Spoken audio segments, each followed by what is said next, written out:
אתם זוכרים את כל האירוע של הפגרה, ושלא מוכנים שתצא לפגרה. אגב, זה קוריאה, למה זה קוריאה?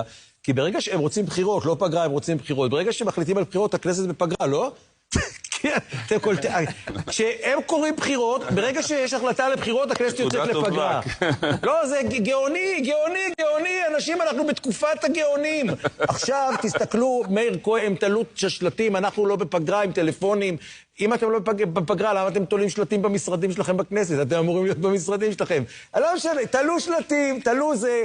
מוטי קסטן שלנו בתחקיר מיוחד לחדשות 14, בבקשה. תראו את זה. כל הכבוד לחבר הכנסת מאיר כהן מיש עתיד, שלא יוצא לפגרה. זמין לרשותכם תמיד. בואו נצלצל. המספר אליו חייגתם איננו מחובר. תודה. פגרת הכנסת היא לא פגרה של חברי הכנסת, ולא של משרדי הממשלה. זה פגרה של עובדי הכנסת, שזה חלק מתנאי השכר שלהם, כי לא חלים עליהם הסכמים קיבוציים. ועדות הכנסת עובדות כרגיל, כל ועדה מתכנסת בפגרה לפחות 6 ישיבות, שזה שעות של ישיבות, כל ועדה. מה שאין זה מליאת הכנסת, בגלל זה אתמול העברנו 18 חוקים, כדי שלא תהיה תקלה ולא יהיה שום חוק בצינור. לא להאמין שאני מצטטת את דרוקר, לא להאמין שהיחיד שעמד בתקשורת ואמר, חבר'ה זה פולשיט, זה פרסה, אין כאן, זה לא פגרה של חברי כנסת,